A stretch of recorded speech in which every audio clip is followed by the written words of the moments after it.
Right now you're hearing all your favorite music on your favorite station. But wait, there's more. More songs from the artists you love on exclusive stations by Odyssey. Just open the Odyssey app and click exclusive stations, then a genre to dive deeper into. A station might be just music, or maybe hosted by Ed Sheeran, Chris Martin, or one of your favorite DJs. Across alternative, pop, country, soft rock, Latin, R&B, kids, and even more. Get more with exclusive stations by Odyssey. Brought to you by Macy's, Geico, and Coke Zero Sugar. As the back end of the back-to-back, we are joined right now by the driver of the number 23 car for the 2311 team, winner of the Yellowwood 500 on Monday. Monday's win was his first Cup Series win, a 6-time winner in the Truck Series. You can watch Bubba in the Bank of America Roval 400 Sunday, 2 p.m. Eastern on NBC. Bubba Wallace is my guest. Bubba, it's great to have you on. How are you? What's going on, man? Pleasure to be back on with you. Great to have you back, Bubba. In fact, I got to ask you, considering what the last week or so has been like, what has it been like the last few days for you and everybody around you? It's actually been okay. I'm currently at a fellow competitor of mine, Corey LaJoy, good friend of mine, his charity kickball tournament, his inaugural kickball tournament. So we're down here in downtown Kannapolis. Our team just lost, so I'm a loser right now. That's how quick competition in sports are. You 1 minute you're on cloud nine, the next you're losing in a kickball tournament, and it feels like I just lost the race. My man, that's great. Bubba Wallace is joining us. That is so good. All right, take me back to Talladega for a minute, if you would. You had a lot of speed at times, and you had that second place finish at Daytona in late August. So going into Talladega, did you know that you had something special in you? Yeah, I had this feeling, Jim, that the same feeling that I had in 2013 when we won our truck race. First truck race, which happened to be in October, late in the season. So had that same feeling. I wish it would have came about a few years ago, but hey, you got to practice patience at all times. But just knew it was going to be a good day, and I had all the confidence in the world that we were going to win.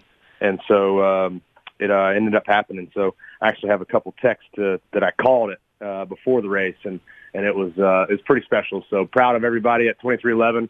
All of our partners. It's really cool to get McDonald's back in victory lane.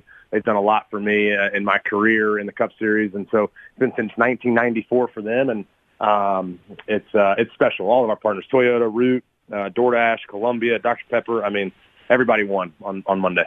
Bubba Wallace is joining us. A big win on Monday. So you drive through a crash and then to the front of the field, and you were leading before the second rain stoppage. Brad Keselowski said afterwards, quote, "I was thinking, oh, geez, I wish I had made that move. His was the right move at the right time," end of quote.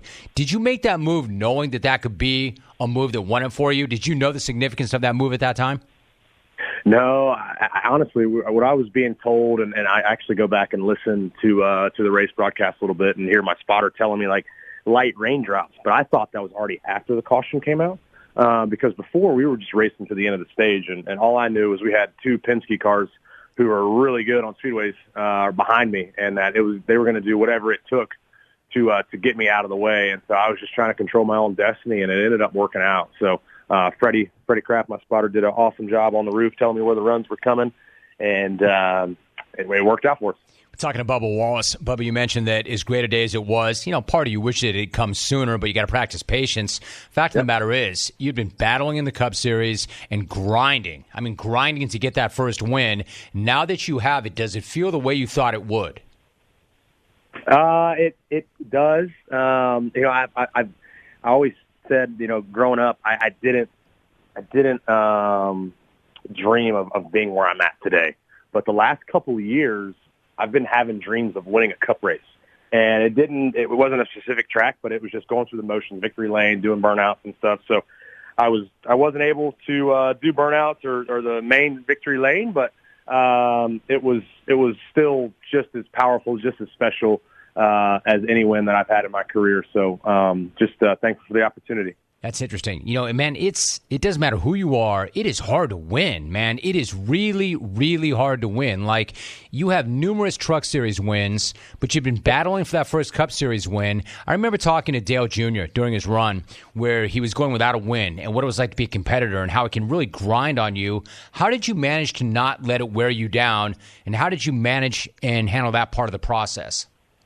Well, it's definitely tough, from the mental side of things. There's been plenty of times where I wanted to give it up and pursue something else. Didn't really know what that was. So that part of not knowing what I would do would motivate me to keep trying, keep showing up each and every weekend.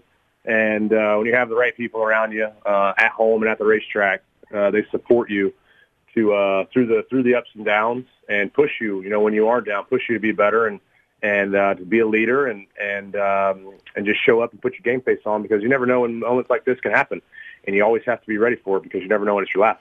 So, Bubba, the win means that you're the first black driver since 1963 to win a Cup Series race. What does that aspect mean to you? It's crazy. Just powerful.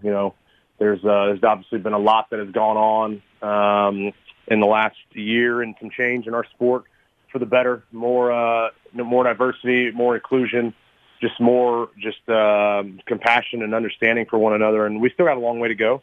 But I think this helps. This, representation matters for sure, especially inside of our sport. So it's all of those young kids that are watching that want to drive cars really fast on Sunday or Monday, whatever it may be, and come out and compete. This is one's for them, and I'll just go out and continue to do the best that I can and continue to rack up more wins. We're talking to Bubba Wallace. Jordan Bianchi, Bubba, of The Athletic, spoke to a number of your fans and some short track drivers as well, and asked them what that win meant to them and how emotional they got when it became official.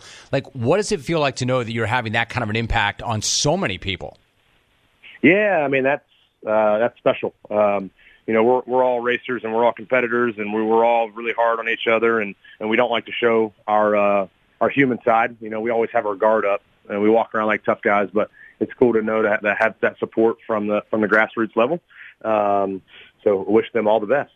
All right, so a couple of things really quickly before you go. We talked about the 2311 team. You're driving for a team started by Michael Jordan and Denny Hamlin, of course. I've talked to Denny about this a little bit, but what's it been like to get the team off the ground in such a short period of time?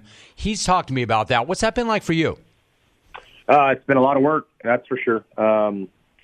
November, I think October, November was when it all kind of came about, and, showing up at Daytona for our first race, qualifying fourth for the Daytona 500, it spoke volumes to who we have, running our deal, and our owners, and just the personnel that we have. Everybody back at the shop does a great job. We work really hard, and I don't know if you ever get caught up to what you're chasing in this sport. I think you're always behind, but that's why you always got to keep pushing and keep pushing your peers and the people that work beside you. Everybody at the shop pushes each other to be the best that they can be, and it just trickles its way down throughout the whole organization. So got to keep going. We got Kurt coming over next year, which is exciting for us. He's going to bring a lot of knowledge and experience over, so it'll expedite that process. And then one last thought, Bubba, in terms of the guys you work for, Danny was pretty emotional after that win. What's it been like to work with him, and how does it feel to get him and Michael their first win as owners? Yeah, no, that's special for them. Denny's one of the best plate racers out there, and so being able to watch him, listen to what he does, to be successful on the plate tracks, I definitely took that into consideration and studied up on that, read over our notes, and I was able to beat him out. I beat out the boss, so that was cool. And obviously MJ is just pumped. He wants to win and everything, so it's cool to be able to bring Michael Jordan his first win in NASCAR. That is cool. He is the driver of the number 23 car for the 2311 team. We'll be back in action Sunday at 2 p.m. Eastern on NBC. Bubba, congrats. Congrats on the win. Great to have you back on the show. Thanks for making time for us, as always, Bubba. Thank you. I appreciate it. Have a good one. Bubba Wallace. Have a great day, Bubba. Great job. The winner of the Yellowwood 500 on Monday, and that is his first Cup Series win. Keeping up with the flood of news every single day can be quite stressful. There is climate change happening. There's the pandemic, labor movements, Nicki Minaj's cousin's friend. Hi, I am Gideon Resnick, host of Crooked Media's What a Day. Each week, Travell Anderson, Priyanka Arabindi, Josie Duffy Rice, and I are going to break down the biggest news stories of the day in a way that hopefully doesn't always make you want to cry. New episodes of What a Day drop every weekday at 5 a.m. Eastern. Listen on Odyssey, Apple Podcasts, or wherever you get your podcasts.